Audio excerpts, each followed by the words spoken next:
A woman behind the wheel when her brother died in a crash is now charged in his death, while investigators say it took nearly a year to file charges.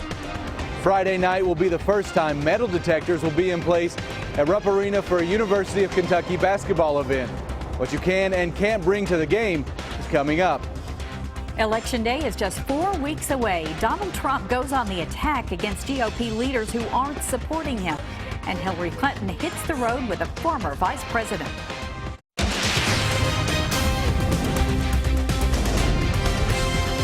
This is WKYT News at 5. Good evening to you. I'm Amber Philpotts. And I'm Barbara Bailey in for Sam Dick tonight.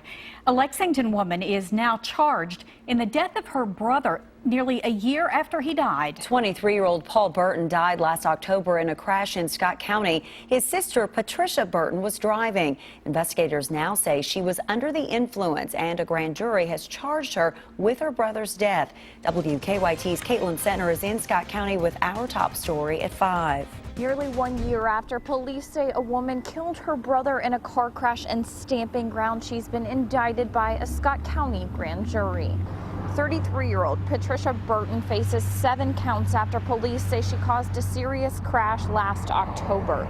The Lexington woman is charged with manslaughter, 3 counts of assault, criminal mischief, failure to maintain insurance, and DUI. The crash happened on Kentucky 227 on Saturday, October 24th, 2015, around 5 in the afternoon. Police say it happened in an area that had just been marked with caution signs about a week prior. They say Burton crossed the center line and hit an oncoming car. Her brother, Paul Burton, who was her passenger, died. 3 people in the other car were injured and taken to a nearby hospital. On cases like this, we need to be very careful that we're very thorough and make sure that everything is documented before we go forward through the court with it. A year is really not a long time based on the severity of the charges in this. The sheriff says the next step is Burton will be served with this indictment, and then she'll be scheduled for arraignment at the beginning of November. In Georgetown, Caitlin Sentner, WKYT. And right now, Patricia Burton is not in jail. A Madison County grand jury has indicted a woman for causing a crash that killed 2 EKU students. 20-year-old Alyssa Moorman and 23-year-old Cody Garcia died in May of 2015. Police say Abigail Melton was driving the car they were riding in when it hit another car on Jacks Creek Pike. Court documents show Melton had a blood alcohol level of .102, well above the legal limit of .08. Melton is charged with 2 counts of manslaughter. A warrant is now out for her arrest. A scare for a worker at a Lexington business this afternoon as a man robbed the store at gunpoint. It happened just after 1 o'clock at the Check Advance on Richmond Road in the Mist Lake Plaza. Police say a man wearing a Baltimore Ravens hat pulled a gun on the clerk, got money, and took off. Police set up a perimeter around the area, but the robber got away. Police are reviewing surveillance video from neighboring businesses to see if they can identify the suspect. UK fans, you may want to head to Rupp Arena a little earlier this season for basketball games. This year, fans will have to walk through metal detectors before they can enter Rupp. As WKYT's Victor Puente reports, that's just one of the new security measures that begin with Big Blue Madness this Friday. These changes will impact every University of Kentucky basketball game played here at Rupp Arena. Arena officials say those metal detectors should make it quicker for people to get inside.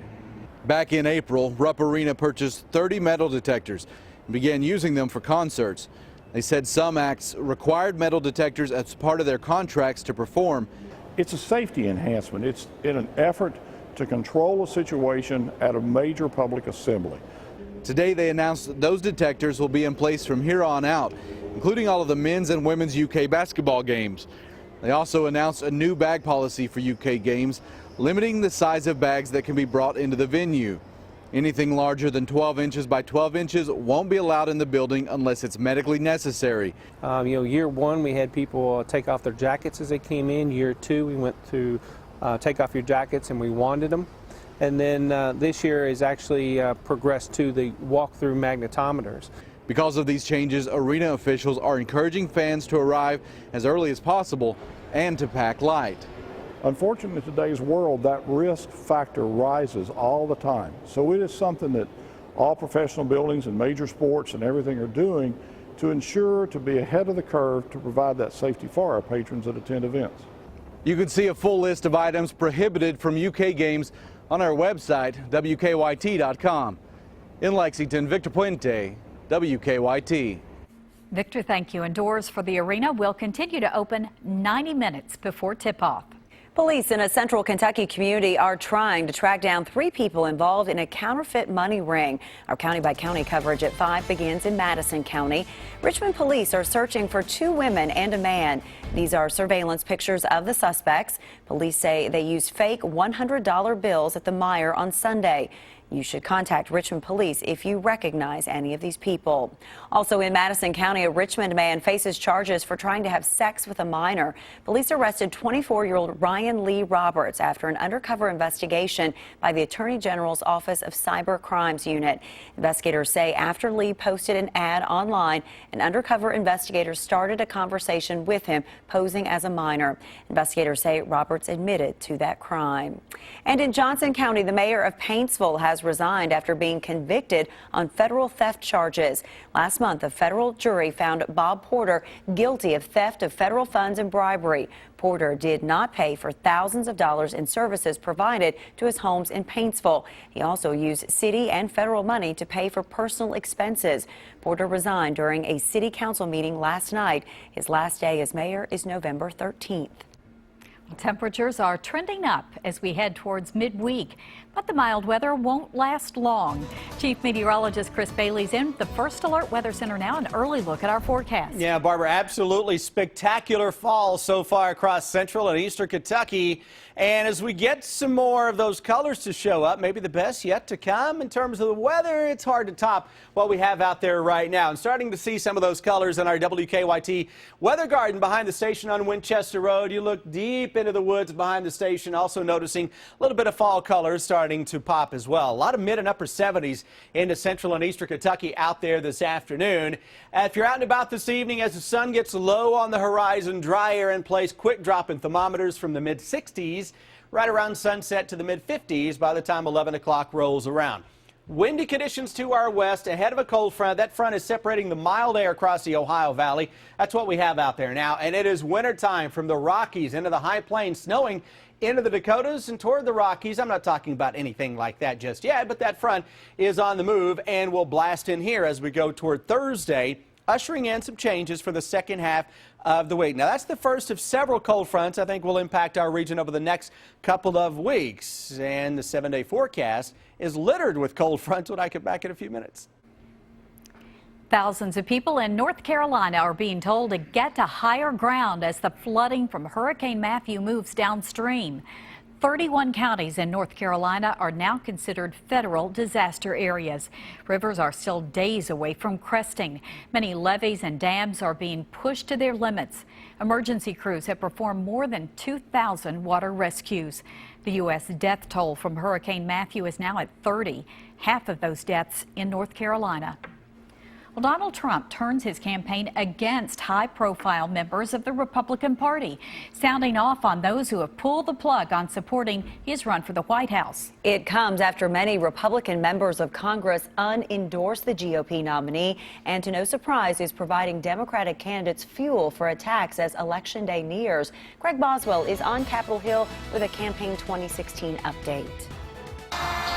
Donald Trump is attacking Republicans who have turned their backs on him.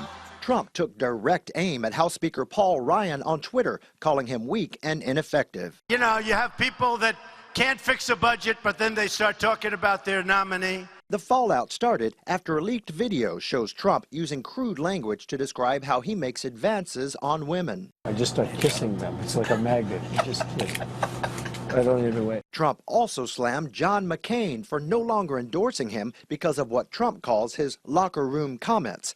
And he implied he'll no longer worry about other Republicans, saying the shackles are now off so that he can run the campaign his way. I don't know what he means by, being unshackled.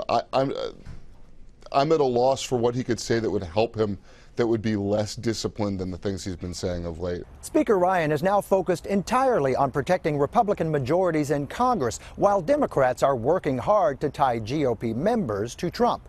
Eric Paulson refused to disavow Donald Trump until it threatened his own campaign. Democrats need 30 seats to take back control of the House and 5 seats to win back the Senate. It is one of the most important issues at stake in this election. Hillary Clinton is in Florida today talking about climate change with former Vice President Al Gore. Craig Boswell, CBS News, Capitol Hill.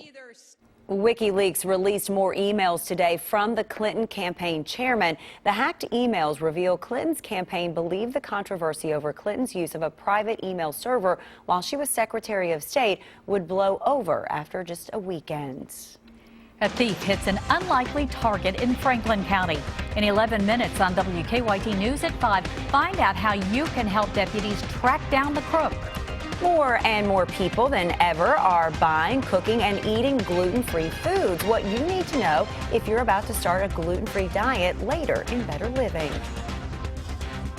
Now, your hour-by-hour forecast with Chief Meteorologist Chris Bailey.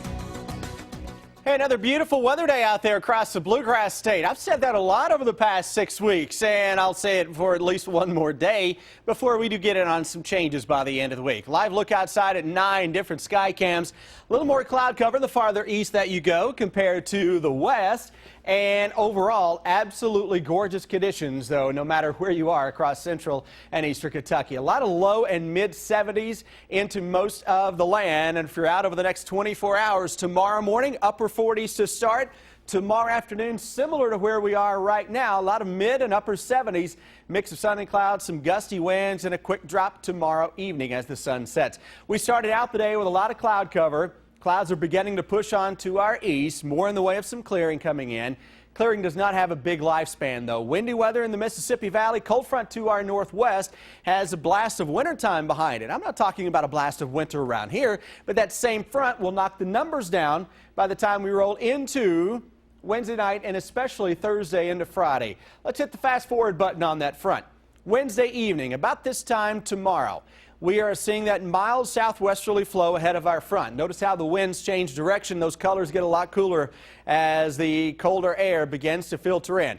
By the time you wake up Thursday morning, that front is right on top of central and eastern Kentucky. We'll have at least an isolated shower or thunderstorm. Not a big rainmaker with that front, and some of us may not see much at all. Chilly high pressure, though, comes in behind that, and that will carry us into the day on Friday when our winds come from the north and even northeast as we go into early in the day on Friday. That could mean a few pockets of upper 30s. You know, we've had 3 days in a row where we've had some pockets of upper 30s into central and eastern Kentucky. New hour-by-hour forecast is in. Let's look at it together. Upper 40s tomorrow morning, upper 60s, low 70s, lunchtime, another beautiful afternoon full of the 70s. Tomorrow night, this model is just a little quicker now in pulling some of those showers into town, and that's what we wake up to Thursday morning. It's overcast, it's gray, hang tough. By the afternoon, some sunshine will begin to show up, and then it's a quick drop in temperatures. If we can clear the skies out, mid-30s will be possible if the winds can go calm. I'm not really sold on that yet, so we'll kind of split the difference and say 40-ish for a low to begin the day on Friday. Low and mid-60s Thursday into Friday. Both days are mainly dry. That'll carry us into Saturday, and Sunday has the best chance for a shower or thunderstorm. And then late Tuesday, another front with a big temperature drop coming in behind that. So if you're playing along at home, that's 1, 2, 3 cold fronts over the next week. I needed to be taking notes. Yeah, but we're not going to have a whole lot of rain coming from these fronts. That's the sad part. Thank you. You bet. Biggest problem right now is the collision at Alumni and Shenaway. Now, that's an injury crash, and it's blocking part of the intersection. So we've been dealing with that for outbound Alumni for the past few minutes. The collision at South Broadway and Angliana and Bolivar in that area seems to be out of the way now. So right now, both lanes are open for outbound South Broadway leading downtown. Drive times to Frankfort, 26 minutes, to Paris, 21. Now back to you in the studio. The community is stepping up to help a Central Kentucky firefighter dealing with illness. See how you can take part in 5 minutes on WKYT News at 5. And ahead on WKYT News at 5:30, we'll catch up with a Kentucky soldier who's walking more than 100 miles to honor a fallen friend. Keep up with the latest news on WKYT.com. Join the conversation on Twitter and become a part of the WKYT Facebook family. They use it to help church members and those less fortunate in the community. Someone stole a large trailer from a Franklin County church, and now the sheriff's office is asking for help tracking it down. WKYT's Lauren Miner talked to the pastor about the theft. Pastor Scott Bowman of New Harvest Church says the trailer was well hidden behind this building located right behind the church before it was stolen. Police believe the trailer was taken sometime between Saturday evening and yesterday afternoon. The trailer was secure, but the suspects managed to break off both locks with some sort of blunt object. Nothing was inside the trailer at the time. The sheriff department posted a picture on their Facebook page and hoped someone would recognize it and turn it in. The trailer is a 2003 Forest River auto carrier with Florida plates. Pastor Bowman is the owner of the trailer, but says it was used to help people move within the community. It is unfortunate that people would steal in the first place, but then steal from a church property. I guess it seems a little bit to fly in the face of morality to some degree. But, you know, you have to forgive people and you can't hold that behind. Pastor Bowman says there was another trailer left unlocked used for landscaping, sitting right next to the one that was stolen. That one remained untouched. Reporting in Frankfort, Lauren Miner, WKYT. The stolen trailer has a Florida license plate with a number of 0890JZ. If you do see this trailer, you are asked to contact the Franklin County Sheriff's Department. If you're looking for dinner plans, a Lexington business is holding a fundraiser today to help a sick Madison County firefighter. Greg Betzworth volunteers for the Red Lick Fire Department, but over the last 2 years, Betzworth has battled major health issues. Today, a family friend is holding a fundraiser to help the husband and father of 2. It's being held at the Noodles and Company on Nicholasville Road in Lexington. A portion of the sales will go directly to Betzworth's family. A GoFundMe page has also been set up. You can find that link right now on WKYT.com. A Kentucky murder suspect is mistakenly released from jail. Now police are trying to find him again. We're tracking the investigation ahead on WKYT News at 5:30. Pokemon Go was a big hit this summer. Now a new study shows the app-based game offered players more than just fun. An interesting report next in Better Living.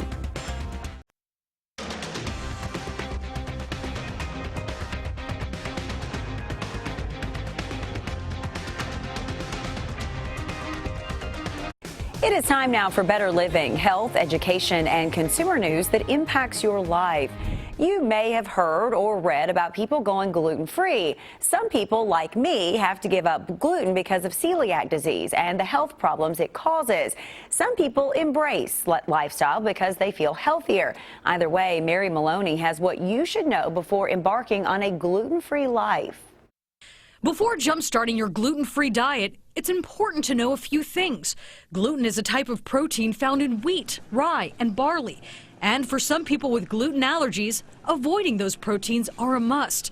Probably the hardest thing you'll have to give up once you begin your new regimen is bread. Hamburger buns, bagels, muffins, they're all off limits. The good news? Most grocery stores carry gluten-free products like bread, which are made out of either rice or potato flour. Next on the list is pasta.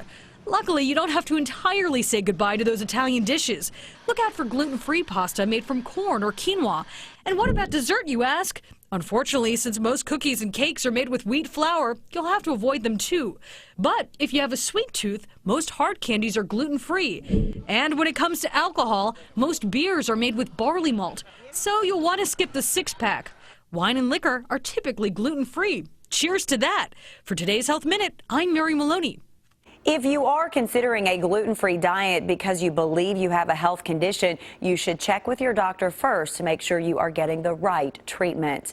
Turns out a summer fad is paying off for many people who don't get much exercise. A new study by Microsoft found that Pokemon Go players took 26% more steps than they did before playing the app-based game. Researchers estimate that Pokemon Go has added 144 billion steps of physical activity in the U.S. Interest in the game has declined in recent weeks. Researchers say the popularity of the game needs to remain high for the positive impacts to be long-lasting. Amazon may may be the new convenience store in town. The Wall Street Journal reports that Amazon is expanding its grocery business with small brick and mortars that sell items like produce, milk, and meat. And they're rolling out drive-through locations where your online food orders can be brought directly to your car. And Nike is raffling off 89 pairs of the Nike Mag self-tying Back to the Future sneakers. 89 correlates the release of Back to the Future 2's 1989. The shoes are self-tying because a sensor in the shoe tightens automatically. To enter, you can donate $10 to the Michael J. Fox Foundation for Parkinson's research, but you have to do so by tonight. The sneakers go on sale to the public next month. Now, here's what's coming up for you at 5:30.